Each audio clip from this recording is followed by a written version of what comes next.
In today's video, we'll show you how to solve a problem in mechanics by using the force method first, namely Newton's second law, and the energy method, namely the conservation of energy.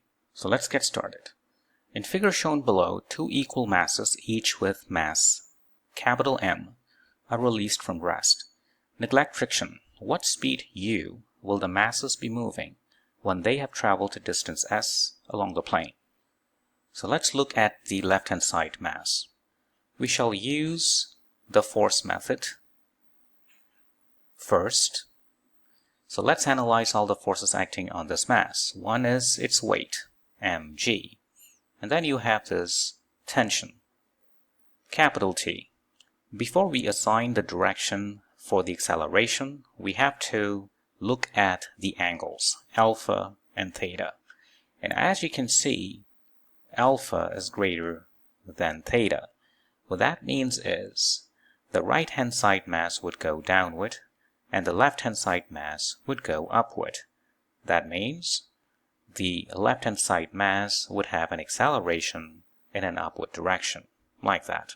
There is another force that would be acting on this mass, that is the normal force, perpendicular to the plane. Now let's analyze the components of this weight. There are two components. One component is the component of that weight parallel to the plane. We can call it W parallel left. And the perpendicular component, W perpendicular left. This equals that. But since this is a frictionless problem, so we don't have to deal with them in this problem.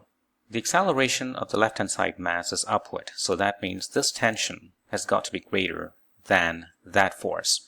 So tension minus the component of weight parallel to the plane equals mass times acceleration. This component here from our previous video, we can show that to be mg times the sine of the inclination angle, which in this case is theta. So we can write this term as mg sine theta, and that's going to give you equation 1. Now let's analyze the right-hand side mass. It would also have the same weight, mg. It would have normal force acting like that, and tension that is trying to pull it in an opposite direction to that of acceleration. And then you have two components for the weight. One is the perpendicular component of the right-hand side weight and parallel component of that same weight. We can denote it as W parallel R. Now this is just mg times sine of that inclination angle, alpha. Since the right-hand side mass is accelerating downward, this force has got to be greater than the tension. So we say mg sine alpha minus that tension in the string, the same tension there because they belong to the same string, equals mass times acceleration. So that is equation 2. Our first step is to determine the acceleration itself. Now you note that when you add the two equations, the tension can be eliminated because this is a positive t, this is a negative t. So they will go away. Then the next term is this plus that, which will give you mg times sine alpha minus sine theta. Remember there's a minus here, hence this minus. The right-hand side is ma and ma. When you add them up, you get 2 ma. So m goes away, and you can solve for the acceleration. It's going to be g over 2 times sine alpha minus sine theta. As you can see, the acceleration is a constant. So that means we're dealing with kinematics. The equation that enables you to determine the final speed. Remember, this mass will start from rest and then gets to some final speed, and in doing so traveling a distance s. Likewise, this mass travels from rest a distance s and get to the same speed u. So the equation that enables us to determine this u given s and acceleration is the final speed squared minus the initial speed squared equals 2 times acceleration times the distance traveled. So in this case, the final speed is u, so u squared. Initial speed is 0, so nothing there. 2 times acceleration, which is g over 2, times a sine alpha minus sine theta times x, which is s in this case. So the 2 will cancel out, giving you an expression for u, which is square root g times the distance traveled times sine alpha minus sine theta. And that is the expression that we are looking for. Now let's do the same problem using the energy method. When we say energy method, we are dealing with conservation of energy. That says the sum of initial kinetic energy and initial gravitational potential energy equals the sum of the final kinetic energy of the system plus the final gravitational potential energy of the system. Now if you move the terms around, you see you get uf minus ui plus kf minus ki equals to 0. So this is the change in gravitational potential energy, and that is the change in kinetic energy of the system, and they should sum up to 0. So that is the equation that we will use here. Let's first calculate the change in kinetic energy of the system. The change in the kinetic energy of the system equals the change in kinetic energy of this object plus the change in kinetic energy of that object. So you see, for this object, it starts from 0 meter per second and it gets to u meter per second.